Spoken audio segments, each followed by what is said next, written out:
I don't need to tell you that microtransactions in video games are bad.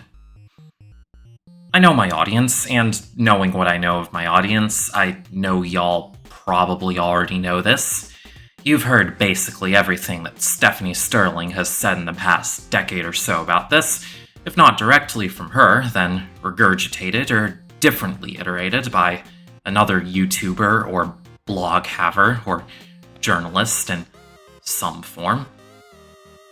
But just for fun, I'll rag on them anyway.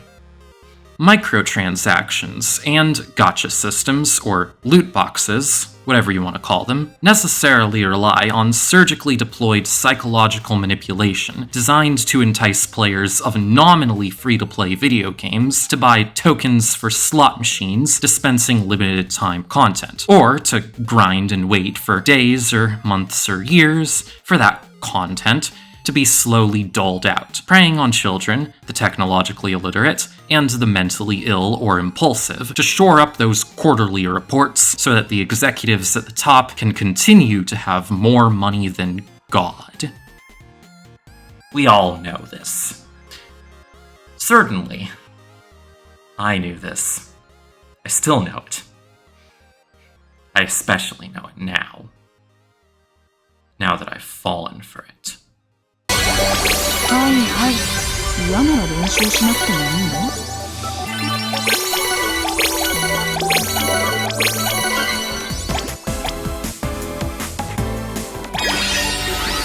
どうすればいいの？ Okay, so, hi. I've been away. Me, Audrey. I'm pretty sure I'm the host of this brain now. I mean, everyone else has barely fronted in a month, so, yeah. A lot happened, but we're alive. Yeah, I guess. Anyway, I gotta level with y'all. I am already a catastrophically disastrous human being. I am abysmal at managing my time, my brain, and my alternate personalities. I most certainly have a host of undiagnosed mental problems. I'm impulsive, obsessive, and also kind of an idiot who craves constant stimulation. So it might disappoint you to hear that the primary reason for the delay in making and releasing this new video is, in fact, the very topic of the video. These fucking games. I've been playing them, having an experience with them, certainly. I haven't been openly talking about that experience very much, primarily because I see a lot of hostility for the people who play them. Granted, this has always been kind of a thing in the broader gaming community. The whole elitist tack that quote-unquote hardcore gamers take towards so-called casual gamers, that those people aren't playing the real games and are thus in some way inferior. As the landscape has shifted and the amorphous category of casual games has become the domain of mobile platforms, and the iOS and Android app stores have gained notorious reputations as cesspits for shovelware drivel, this general sentiment amongst PC and console gamers has shifted its target to mobile gamers generally. More specifically, within our circles of the internet, I've seen a fair number of people being openly hostile towards the sorts who play games that have gacha systems for acquiring characters and items, and typically the ability to buy the currency with which one rolls that gacha with real money, which, has the possibility to spark gambling addiction. So you'd probably think it's a good idea not to play them.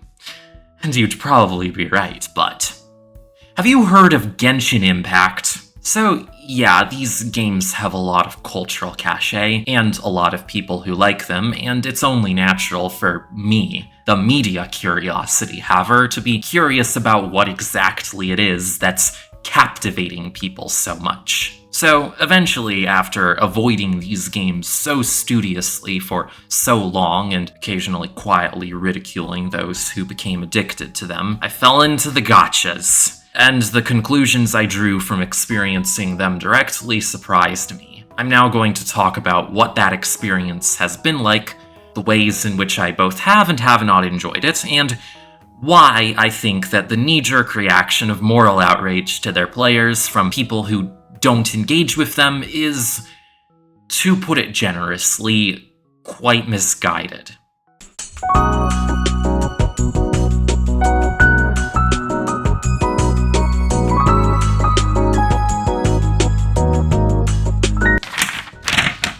The terms gacha game, mobile game, live service, etc. are kind of used pretty interchangeably in discourse without much regards for the nuance of their specific meanings and the variety of experiences that the games given these labels tend to offer. As such, just so it's clear what the scope of this video is, I want to first go over the specific games that I played in advance of making this video, what they are, what their common traits are, and the terminology that I'm going to be using to refer to them and the elements within them.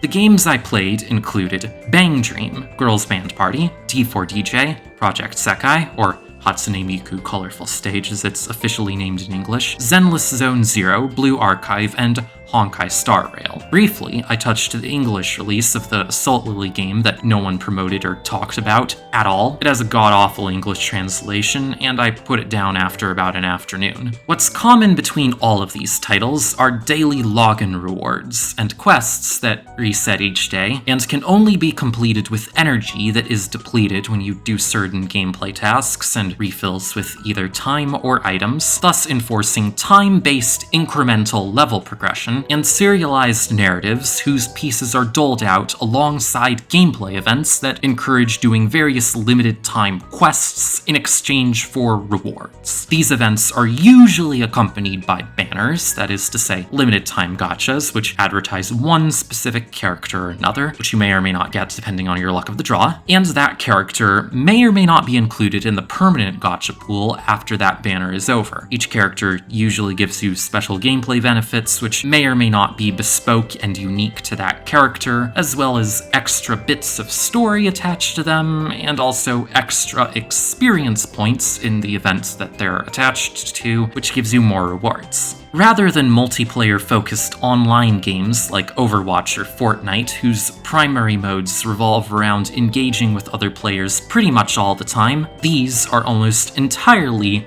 functionally single-player experiences that just phone the servers to get updates and track your progress. There are varying degrees of light social mechanics, custom profiles where you can show off what you've got, or modes that you can play with or against friends or other random players online, but they're secondary to the individual experience, and ultimately the focus is on building your own account in relative isolation as you make formalized progress in reading the narrative and fulfilling gameplay achievements, and cultivate emotional relationships with the characters featured in the game. So yeah, that's the gameplay loop, described about as impartially as I can manage. It's worth noting that I am primarily discussing my own experiences with these specific games, and anything I say is mostly specific to them and the games like them. Some of what I say may very well not apply to other games that use similar models of content updating or online player monetization, but do so to different ends for different types of games made with different audiences in mind. Both because those elements might function very differently in another game, and also because they might well have a very different social impact on players, depending on their target audience and the individual player in question. And finally, as for how I'm going to refer to these games, I'm going to be using the Japanese term soshige, a portmanteau of the English loanwords social and game, because that's reportedly what the Japanese player base calls these. So, yeah, when I say soshige, I'm broadly referring to the games themselves, and when I say gacha, I'm primarily referring to the gachapon system of acquiring characters and items. I'm not saying this is the only way these words can be used by anyone, it's just the way I'm using them for the purposes of this video. Hopefully in time it'll become clear why I'm drawing this distinction in language.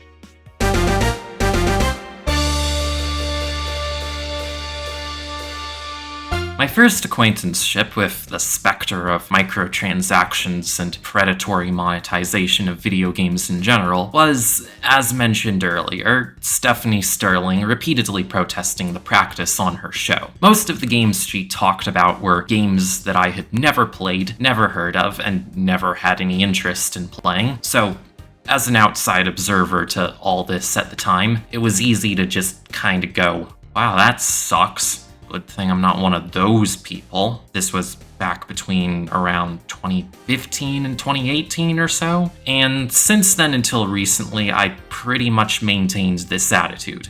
Those games sure suck, huh?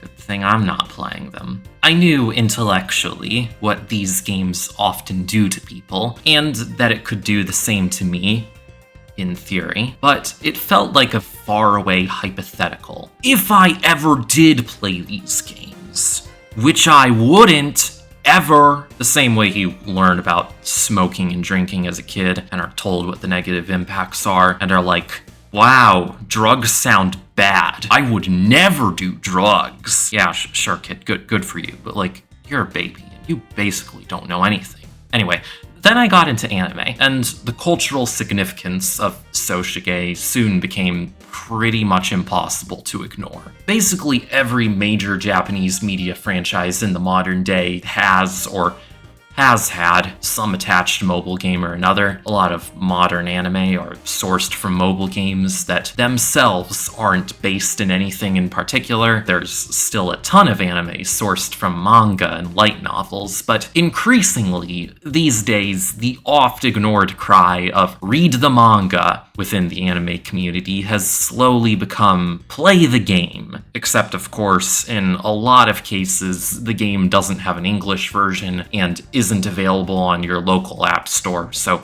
how the fuck are you supposed to play it?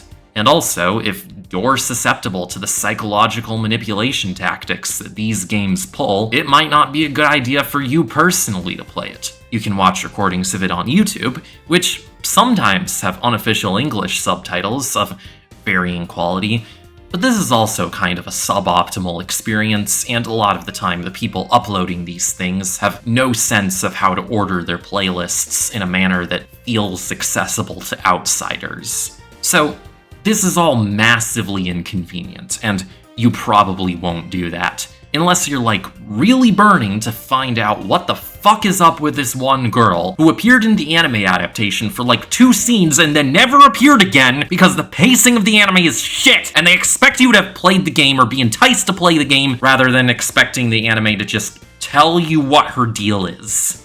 What, were you expecting a complete story out of that super popular mass media? That's so 2004.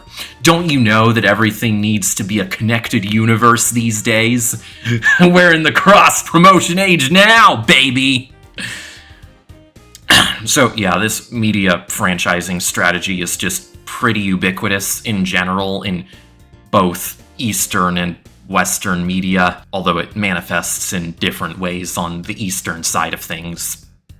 So, yeah. For about 6 years, I contented myself with the incomplete versions of events. Wallowing in the sea of manga and game adaptations and spin-offs, I got used to anime with bad undercooked endings. I got used to my favorite anime leaving character arcs on the table, characters or pairs or groups in a sprawling franchise with a single episode of focus, feeling almost like a half-hour trailer for something more, before they pretty much disappeared from the show altogether. I got used to fan art and doujinshi of characters who'd barely appeared in the anime, based off of stories from the franchise's relative fringes that I'd never experienced, or only experienced a compromised version of. Being an anime fan, it turns out, often means getting used to all of this. Watching a new interesting show with a story you want to see unfold, and having that story die on the vine as all-around clamor for a season 2. Sometimes it never comes. Sometimes the source material ends abruptly, or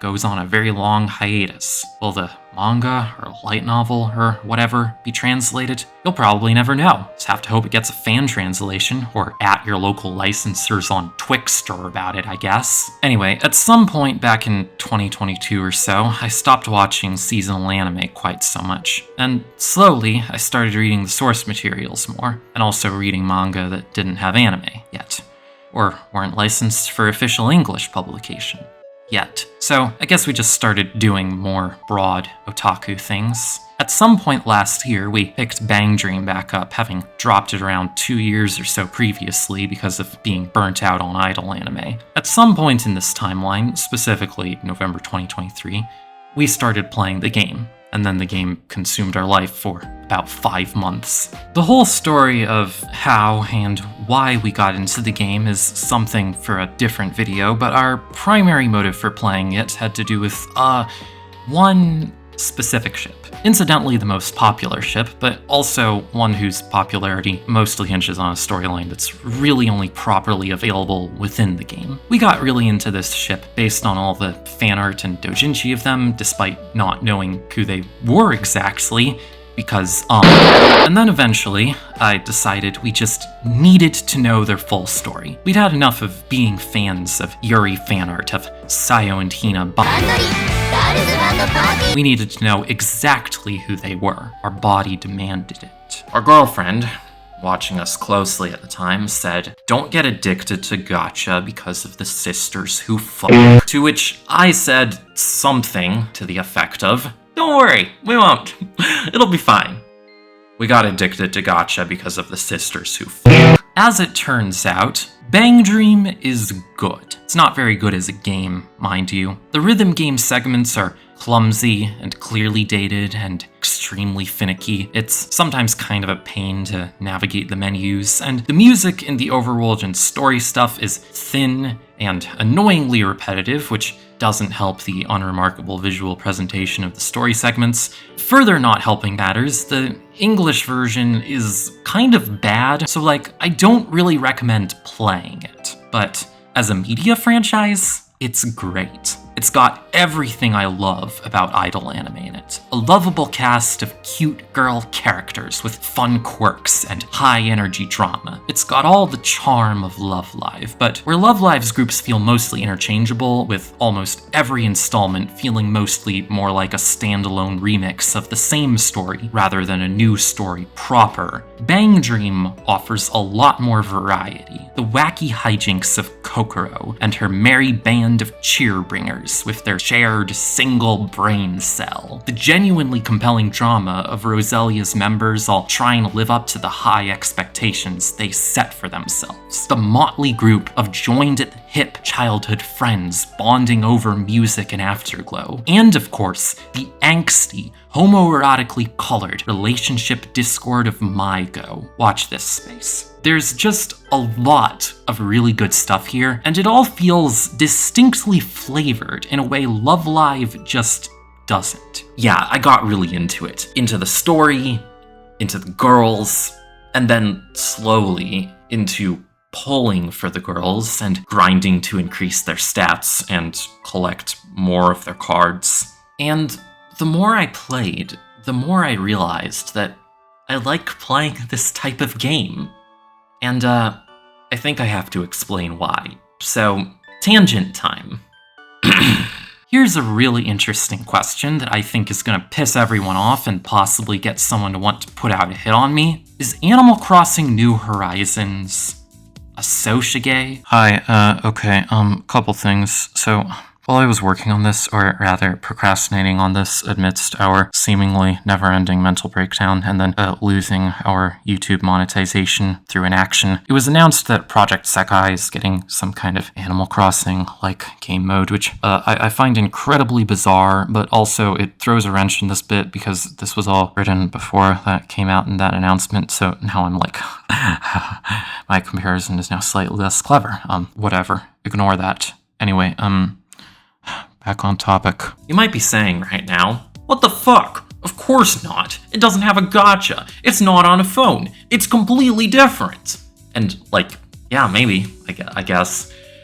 New Horizons certainly doesn't have the criminally predatory monetization and limited time content schemes of any of the games that I named a bit ago. There's also no gacha system and no formalized incentive to collect as many characters as you can or anything. The villagers are all fairly interchangeable outside of their character designs, species, house decorations, and preset personality dialogues, so it's less about what characters you most like and more about what dolls you'd prefer to play with. There are some people who are incredibly particular about the dolls they play with, yes, to the point that a player-driven trading economy has emerged, and the extreme lengths they go in trying to get their favorites can be said to resemble the habits of the most extreme gacha addicts, but the game doesn't systematically push people into this mindset the way that a typical Soshige does. But there is daily incremental progression and seasonal content and regular content updates delivered through the internet with daily tasks and so on, which all pretty closely resembles the gameplay loop I described back at the start of this video. None of this is a perfect comparison for sure, but my point is just this. Animal Crossing New Horizons is fun to the people who find it fun, primarily because of a core progression loop that's fun in the same way that many Soshige are fun, or at least the way I personally found them fun. If you look back at how people were engaging with New Horizons in its prime, you see a lot of people talking about how they played it, collecting items, doing daily quests, and slowly shaping the land into something they liked, with limited resources that they slowly farmed on a daily basis. Finding this loop relaxing, finding that it offered them some sense of meaning and accomplishment, and grounding in the midst of one of the biggest world crises in recent history. And we know this because, we were there, playing it right there alongside everyone, gaining a special kind of enjoyment and novelty out of its specially sculpted simulacrum of a world that grows and shifts and changes with the time passing as we checked in on it every day to see if our flowers had yet bloomed. And the thing that's kind of neat about the Soshige we played before making this video is that they offer this same experience, this same style of progression, the nurturing of the flowers and watching them bloom, but with a high-energy serialized anime narrative instead of Animal Crossing's simulation of a peaceful country life. And I liked it. I enjoy this a lot, it turns out. I enjoyed the slow burn of gathering resources, upgrading items and abilities, raising my level, nurturing my collection of characters, and watching them grow a little bit with every day's little efforts. I enjoyed the rationing of resources, the budgeting gacha currencies between banners, planning to upgrade or collect certain characters in advance of upcoming events. Sure, I enjoyed the gacha for the reason you're supposed to enjoy it, the reason our lizard brains are wired to enjoy it, the superficial pleasure of the pretty lights and the special multicolored sparkles when you pull a rare card, the dopamine rush that you're manipulated into playing the rest of the game to chase. But I also enjoyed the chase itself. There's a certain satisfaction to be gained from it all, to see the culmination of your long-term commitment to the grind gradually emerge, and this enjoyment, I found, carried over to the other games I eventually tried. I genuinely believe that this isn't really an experience you can get in any other type of game. Animal Crossing offers only one particular variation on this sort of experience. And even then, you can bypass the intended pace of the game's progression by changing your Switch's system clock, although doing so is generally considered to be against the spirit of the game by most players. The predatory monetization isn't fun. The FOMO isn't fun, but when I really want to do these daily tasks, I really enjoy doing them. And I don't think the fun I found in that was superficial or false. I genuinely had fun. And that was real, and that can't be taken from me. But even as I had fun, in spite of the predatory monetization systems, I also can't deny that those systems sometimes bred anxiety and resentment.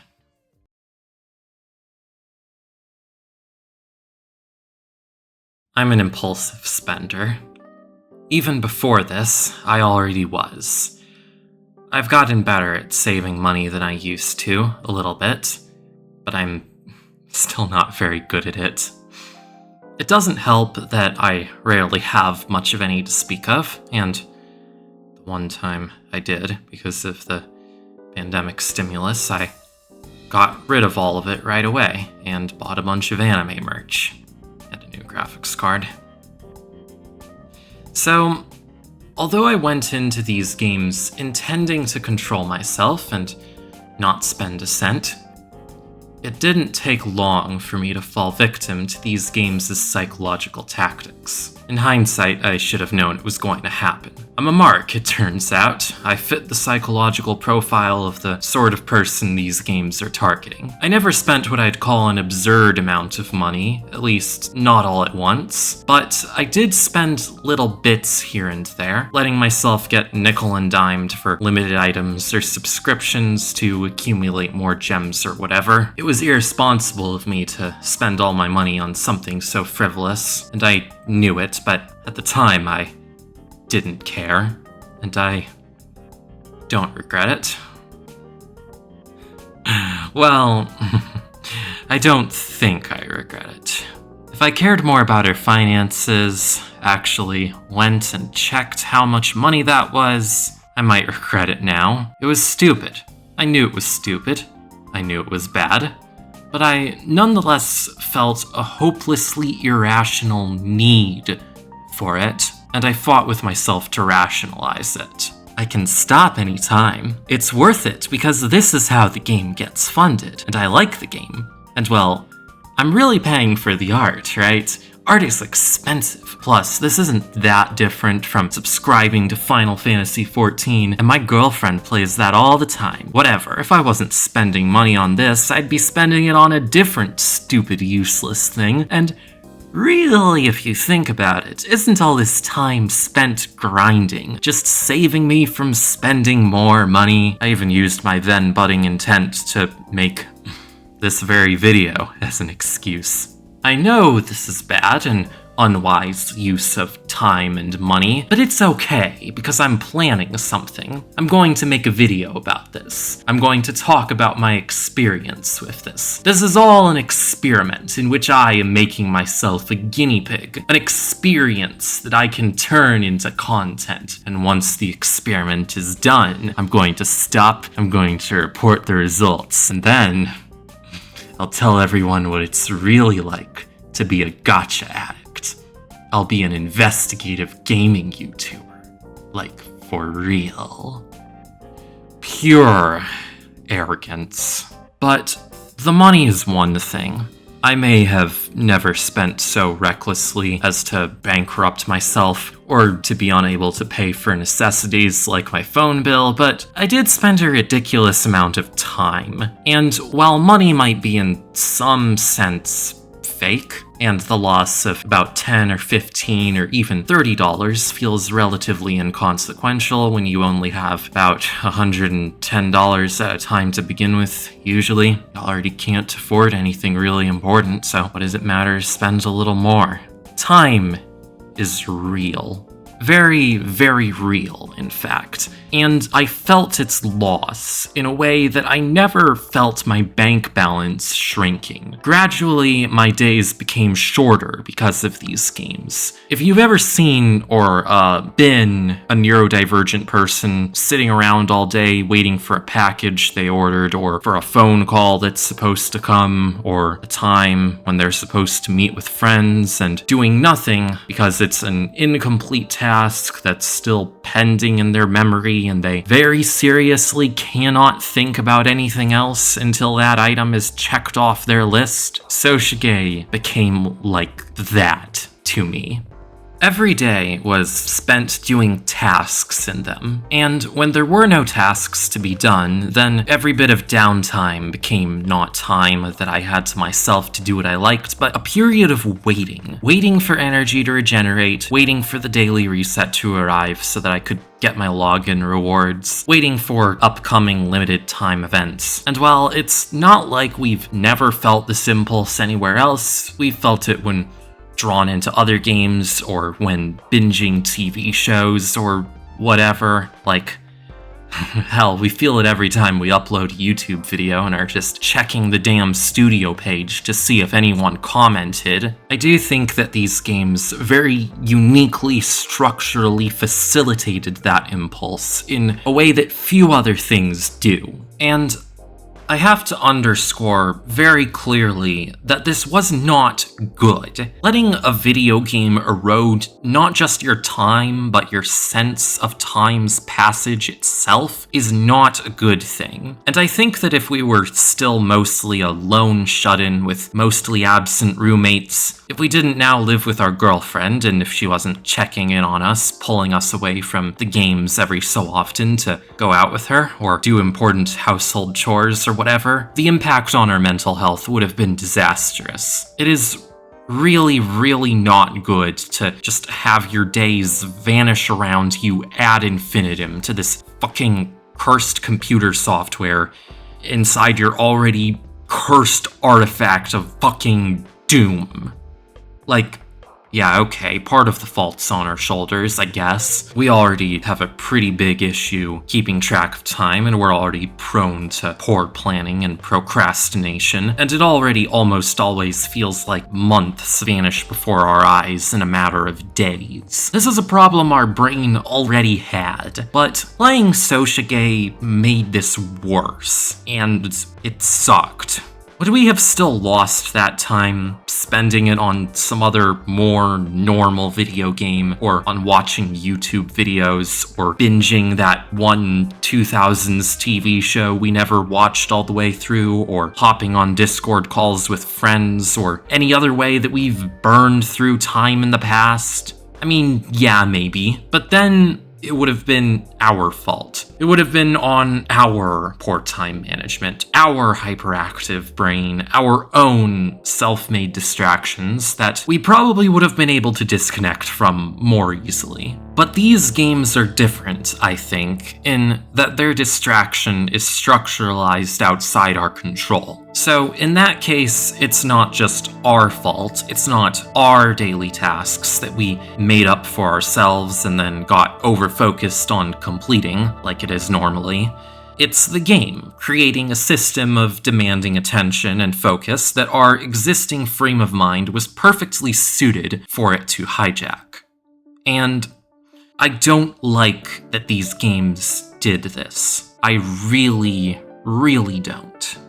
But even despite that, I don't hate any of these games. Oh, I hate the monetization, sure. I hate the way these games are structured around the monetization, around demanding your attention to desensitize you to the monetization. Even so, I don't begrudge the time I spent playing these games. In the same way I don't begrudge the time I spend with any art or media. I got into these games because I was curious what they were like. I knew the risks of engaging with them, and I still did so anyway. And even despite everything negative I mentioned, the positive aspects of the experience are there, and they still matter to me. I developed emotional attachments to these characters and their world on the basis of my chronological and financial investment in them. And whatever else I might say about it, I can say it was something new, something hitherto unknown to me. Collecting them, their cards, their trinkets, their items, their stories, choosing favorite characters whom I prioritized, allocating the resources the game drip-fed to me. And I felt the weight and cost of their growth, artificial and arbitrary as that cost may have been, and that was, and is still, really enjoyable to me.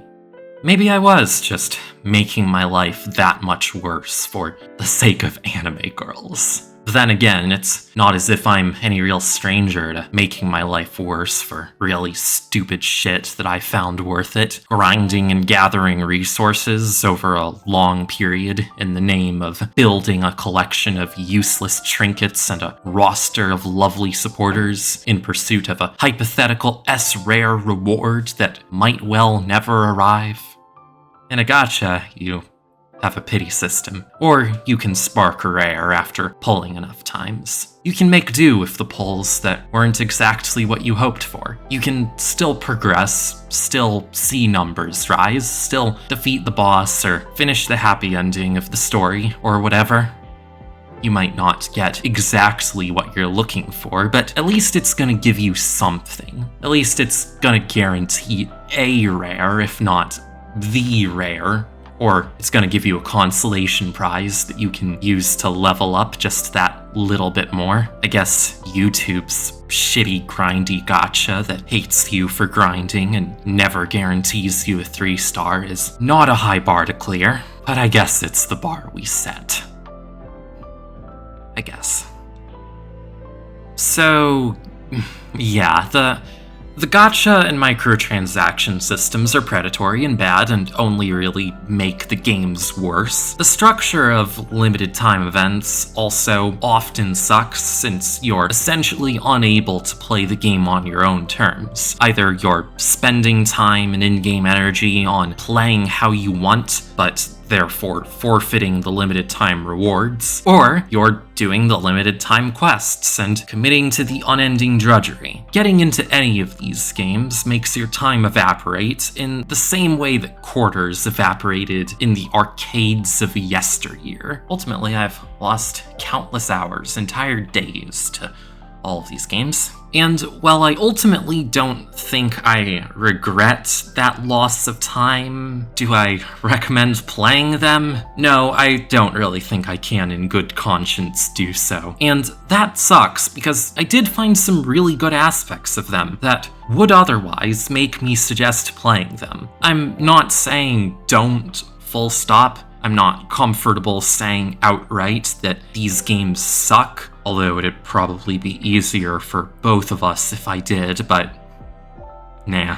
All I can say is, if you're an adult, do what you want. Do whatever you like, whatever you think you want to. Just be wary, be vigilant, and if you're susceptible to addiction or ADHD or OCD or have whatever other relevant risk-aggravating factors, then maybe take that risk into account, and maybe seriously consider that you just don't.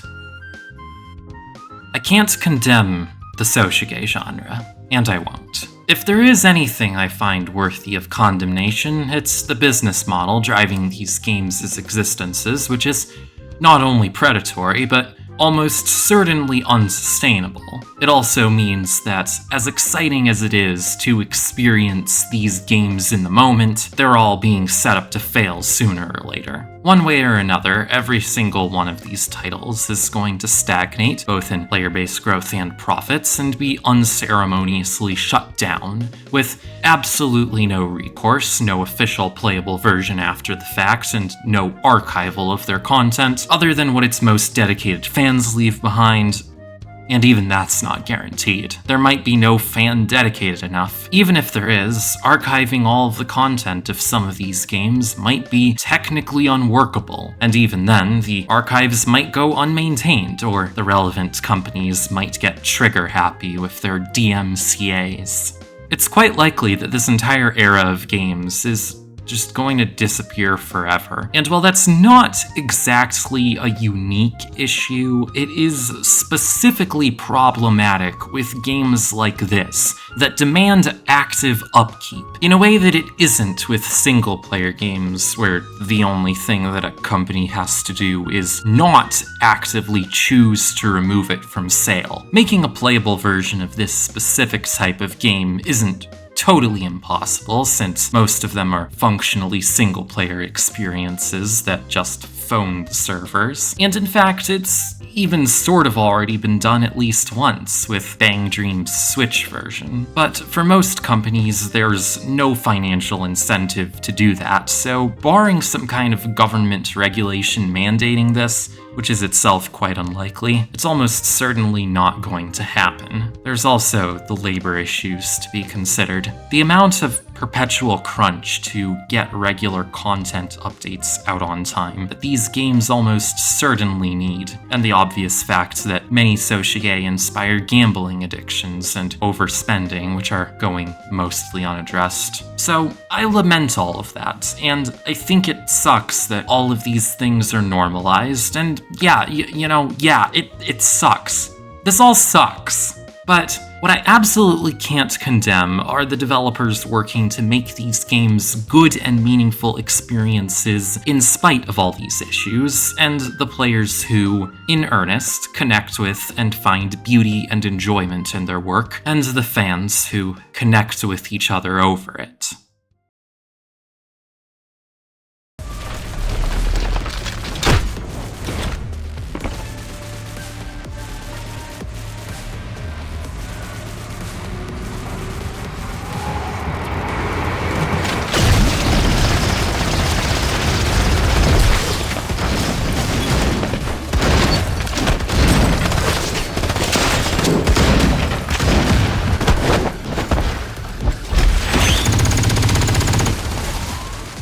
So, here's the part where I admit that I wrote an entire video essay to win a stupid argument on social media. Not the first time, but basically, I was inspired to make this video the way it is because of some people, who I will not name, making excessively confrontational social media posts along the lines of, "Why the fuck are you people playing these games when we all know very well that they're predatory, profit-motivated Skinner boxes with little to no artistic merit, and there's nothing they have that can't be found in indie games with actual artistic value?"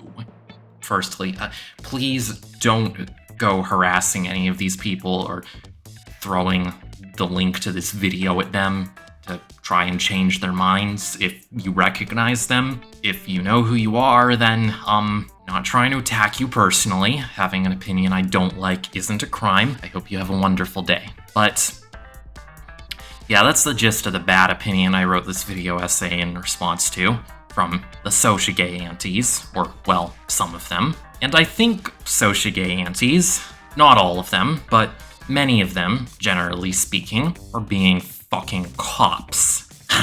This sentiment could be charitably read as looking out for the good of the community, trying to encourage people to quit their unhealthy gacha addictions and play different and better games. I think it fails in that, though, and instead comes across as demonizing not only Soshige and their developers, but also their players and their fan bases in a way I find both reductive and unhelpful. And broadly, it's more reflective of a moral absolutist trend of online discourse being perpetually and frustratingly unable to move beyond this immature knee-jerk response of putting the bad thing and everyone who ever touched it into the bad box, which, you know, it's beyond the scope of this video, but it's gross. Anyway, more pertinently, I disagree with the insinuation that Soshige are in some way inherently invalid as art because of the profit motives for their existences, and that they don't have anything to offer that can't be found elsewhere. Firstly, and I think y'all should already be able to guess this, but I'm not a big fan of any particularly exclusionary definition of art. I just don't think that helps anyone. Certainly doesn't help that historically the people with the most aggressively exclusionary definitions of art are like the fucking Nazis, but let's just not mind that. Bigger budget titles are not in any way universally measurably worse than mid-budget or indie titles. I've seen indie games with terrible writing. I've seen AAA games with some of the best writing ever. It isn't like a linear scale where profit motive goes up and artfulness goes down. That's not how anything fucking works. Generally speaking, in this capitalist society, most art is made with some amount of profit motive, and yes, market forces can, and often do, limit what you're able to do with the art in question, depending on the nature of the relevant businesses, and that might very well make the final product worse than it would have been otherwise. Like, think back to what I said earlier about anime, about how most anime adaptations don't finish adapting their source material, and often don't optimally adapt the parts that they do get to show. That's the result of a confluence of market considerations. Most anime are greenlit by producers, not so much because they think it'd make a great anime, but rather because they think the anime would make a great engine for marketing the source material. Probably works pretty good on the domestic Japanese audience, and not so great on the international ones, but they definitely don't care about that. But for another, more general, less obvious example, most movies are typically under 2 to 2.5 hours. Now, why is that? You could say that that's just because that's how long audiences can stay seated, but, like, who decided how long that was? Doesn't 2 hours, when you think about it, seem like a pretty arbitrary amount of time for all movies to be? It turns out that the actual reason movies can't just be as long as the director would like them to be is because, profit!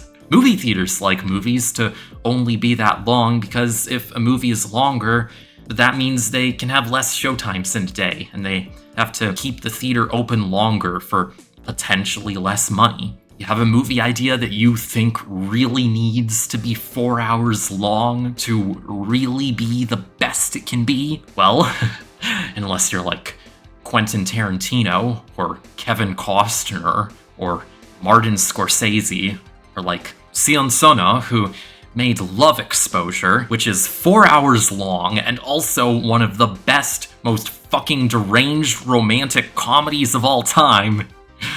You're shit out of luck. Oh, and by the way, watch Love Exposure. It's fantastic. Thank me later, please. Video games, meanwhile, have almost the inverse issue. A video game whose average total playtime doesn't last somewhere in the ballpark of, I don't know, anywhere between like 12 hours and fucking as much time as possible is frowned upon, which is a problem because it turns out that the cost of labor doesn't really correlate to like the exact length of time it takes to beat the game. So you can't charge $20 for a 5-hour game that a whole team put their best effort into making the best damn 5 hours they could. Because then certain people are like, why is it so short? As a result, you get a lot of game developers trying to make that $20 or $40 or $60 or $70 price tag feel justified by just like adding as much stuff to do as possible. Does the game benefit from having all that stuff in it? This many recycled missions or levels, these many side quests and activities, this big of an open world? Who knows? Who gives a shit about, like, pacing or quality over quantity, or whether or not any of this shit is actually fun or makes sense for the sort of game this is trying to be? We gotta get as much people playing this game as long as possible. Gotta feel that value of their dollars.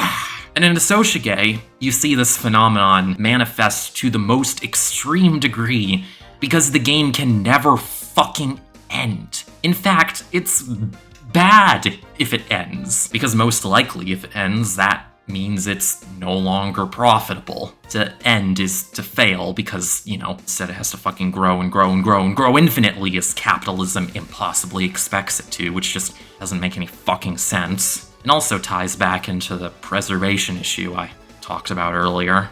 But compounding this issue is the fact that the story not only has to not end, but also continue constantly. The game can't, take a break or anything. It has to get regular updates of stuff. And not just story stuff, but also, little extra bits to facilitate the grinding of quests and character routes and just content. Just content. Just more. For certain types of stories, the sort of concepts that are ambitious enough to feasibly support that much narrative content, that might work out great. But it's not necessarily so great for a story that would be better served by focusing on a few specific characters and having a contained, complete arc, where then, to facilitate a whole live content update experience, you have to invent a whole bunch of new shit. Incidentally, we can see how the evolution from one to the other plays out in practice in the Madoka franchise.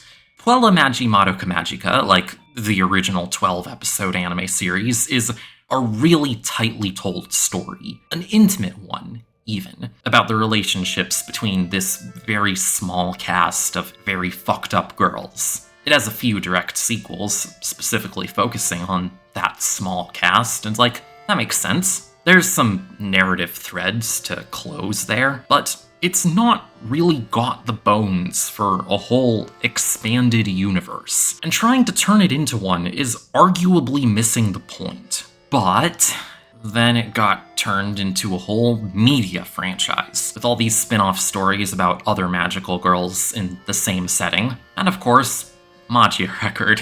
And from what I've seen of Magi Echo in the anime and bits of the game here and there, none of it is, bad exactly. I like how it takes the series in this interesting little urban fantasy procedural mystery bent, which feels both distinct enough to give Magi Echo its own identity and also not so far a tonal departure as to feel foreign to the wider franchise. I like the characters. I like a lot of what the story's doing, or trying to do, at least. And also, the anime is fucking beautiful, or, well, it was, until Shaft kind of did as Shaft does, and broke down in the middle of the second season. I only watched, 3 episodes of the second season, so, yeah. I'm sure they fixed it up for the Blu-rays, but I haven't got to it yet.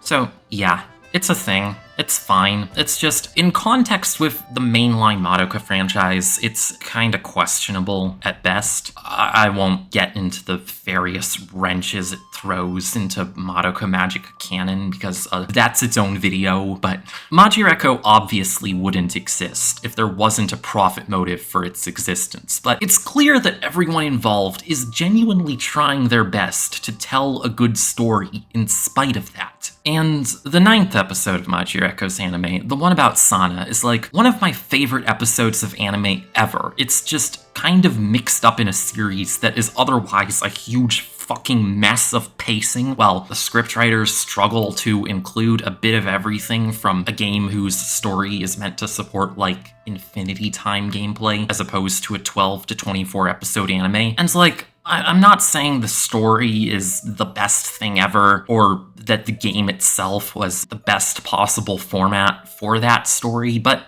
it was definitely a better one than this, apart from the obvious. So, yeah, art generally needs to be profitable, at least for now, and that sometimes results in subjectively lesser results, and that's unfortunate, but it's not inherently somehow less art or less true because of that. If you dislike it because of those market force-induced flaws, that's fair. There's a lot worth criticizing about Soshige as a storytelling format, but at the same time, there's also something to be said for the virtues of that same format, which it does have.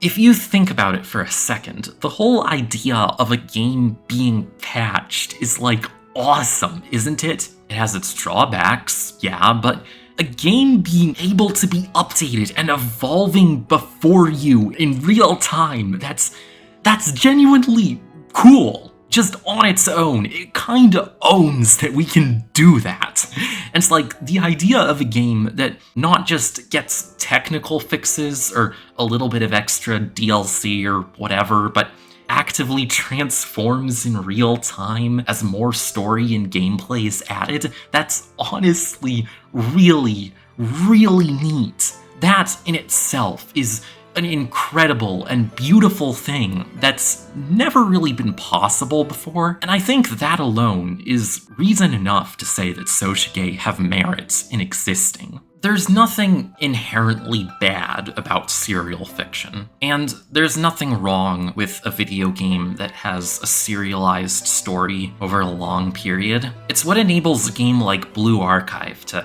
have the scope and breadth it does in the stories it tells. Starts off as silly, cute anime girl hijinks, then takes a turn from there into the wild misadventures of JRPG fanatics accidentally awakening a sleeping god, to the weirdly detailed political intrigue of this absurd anime high school society, to a Gurren Lagann-esque space opera about fighting destiny from across the multiverse. All of it carried by the touching thematic through line of how teenagers are people who deserve freedom and compassion and individual recognition, even in spite of whatever bad, short-sighted decisions they may have made. And all of that, alongside a genuinely compelling and surprisingly deep strategy game, plus a lighthearted sort of dating sim with some really good girls that have some really neat character designs. The structure enables these games to present impressively ambitious narratives that feature a huge cast of characters and unfold in real time before their players, offering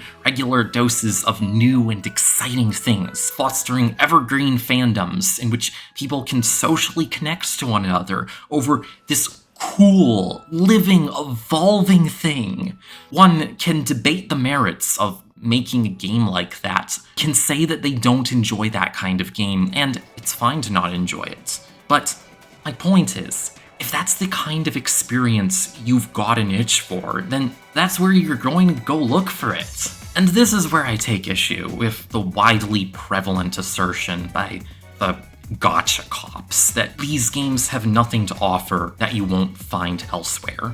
These games require huge teams of people at entire studios with massive budgets behind them, operating on a tremendously ambitious scale that most other studios can hardly dream of. And yes, the money at stake and the need to make money from their audience means that Soshige are undeniably taking less artistic risks than they might do otherwise. But that doesn't mean there's nothing worthwhile about them, or that people can't enjoy them genuinely and legitimately prefer them over other sorts of games. And like, you can play multiple games, it's possible to do so. I play other games. I've been playing other games for years, and I like lots of types of games. I like small-scale indie games that offer contained short experiences. I like larger-scale AAA or mid-budget games like the Yakuza games or the Hitman series. I like the weird, offbeat, experimental, intimate, scrappy, and confessional sorts of things you find on itch.io from like 1 or 2 people. These games all scratch different itches and have different draws and different things they're good for. But it's not like I picked up the Soshiges and now they've replaced all of them. Like, even in the past few months, while I was thinking about making this video, I went and played through the System Shock remake. You can like and play more than one game, and more than one type of game. You can enjoy both indie and AAA games, both single-player and online games, the same way you can read fanfic on AO3, and a published novel, watch an A24 movie and a Marvel movie, watch YouTube and have Netflix, or eat pizzas and also salads or whatever. You can do both. You can have both. And it's like, yeah, it's true that a lot of people gravitate almost exclusively to the popular stuff, or just the stuff popular in their social circles, and don't go out of their way to try something else. And I understand the frustration that might cause. You might often feel like you're fighting an uphill battle trying to convince your friends to check out the cool thing you like. I get how that frustration can twist into being angry at the popular thing. But like, if you want someone to check out the thing you like, you can just recommend something. Like I did earlier in the video. Watch Love Exposure. You don't have to tell someone the thing you like sucks and you should feel bad for liking it to say, the thing I like is cool. You should check it out. You can just leave out that first part. You can just not say that. And also, saying it doesn't help. Like, the fact that I get annoyed that people are talking about popular things I don't like and think are overrated instead of the less popular things I do like and think are underexposed is, like, kind of a problem with me. And more broadly, it's a problem with the fact that getting an audience is way harder than it should be. Which, hey, wouldn't we know about that? But that's not just cause to get morally outraged that people like the popular thing. Like, those people like it, and those feelings are genuine. It isn't their fault that we live in an inherently inequitable society where access to the media and the ability to influence culture at large isn't equally available to everyone with something worthwhile to say, among all the other more serious injustices in the world. The fans of the popular thing just like a thing. That isn't wrong. And having contempt for the audience that this thing was sold to, rather than the company selling it, is misguided, which ultimately is the crux of the issue I have with the gotcha cop attitude. This active contempt for not only the games themselves, but also the people who play and enjoy them. It's stepping over the actual issue, the issue of the monetization model and the way it exploits psychological weaknesses, to instead say, no, the real problem is that you, the idiot who plays this game, aren't experiencing real art. And I find that sentiment contemptible. It's hugely disrespectful to the developers who are working tireless hours, putting their best efforts in, trying to make the game as good an experience as it can be, who almost certainly didn't choose to make the game they were hired to work on a psychologically predatory Skinner box, and to the audience that genuinely connects to their work. It also isn't how you actually address the problem of these games inspiring unhealthy addictions in their players. It isn't how you deal with addicts in general, actually. Like, maybe some of y'all never made this mistake as a child who just learned that smoking causes cancer, but telling a random stranger who's smoking that, hey, smoking is stupid, didn't you know you can get lung cancer from that idiot? Really doesn't endear them to the idea of quitting. Like, you might be right, but being right doesn't make you not kind of an ass. Setting aside, of course, that a Soshige addiction really isn't comparable to an alcohol or tobacco or any other sort of actual substance abuse addiction because, you know, the anime girls are not giving me cancer. They are not increasing my possibility of liver failure. I'm being a very healthy gacha addict, not pulling for the 2-star lung cancer-chan character. Don't do that. I can think of at least one person possibly watching this video who might accept the implicit challenge to draw lung cancer-chan. So, yeah. If you're trying to encourage people to stop, that's not how you do it. You're just being shitty to the victims of a business model that you yourself admit is predatory, and that doesn't fucking help anyone. It's just being a fucking cop. So, I guess that's a good place to close out this essay. Soshige can be good sometimes. Predatory monetization models are always bad. These two statements can both be true. I think a lot of the games I played leading up to the writing and making this video have some genuinely good things in them, which I found worthwhile, in spite of the psychologically manipulative design choices to engineer me into spending money, which I sometimes fell for, but you know, I knew what I was getting into, so I'm maybe going to go on to make videos about some of them. And now, instead of doing long asides in those videos to talk about how the monetization in them is bad, I can just link this video. Maybe this video is part 1 of the joyce-stick Soshige series, that like extended disclaimer, I guess. At the very least, I'm going to try my absolute best to resist the urge to buy any more pulls in these games. I need to try to be better at financial responsibility in general because I suck at it. So, yeah, here's the websites, I guess. Support definitely appreciated. And here's the list of people who enable our BS on Patreon and standard engagement reminders like comment, subscribe, follow on the usual places, do whatever you like, please don't hurt me. Okay, Patreon names. Amend Pals, El Tantivy, Pigeon, Scimitar, Tiss, and Weird Lane. Boop. Oh, and just to be absolutely clear, I wasn't only playing the Gacha games, I was also playing the System Shock remake, as mentioned earlier, watching the Daniel Craig James Bond movies, among other things, watching girls man cry, reading Yuri manga, seeing movies with our girlfriend, writing letterboxd reviews, trying and failing so far to learn Japanese, and writing erotic fanfic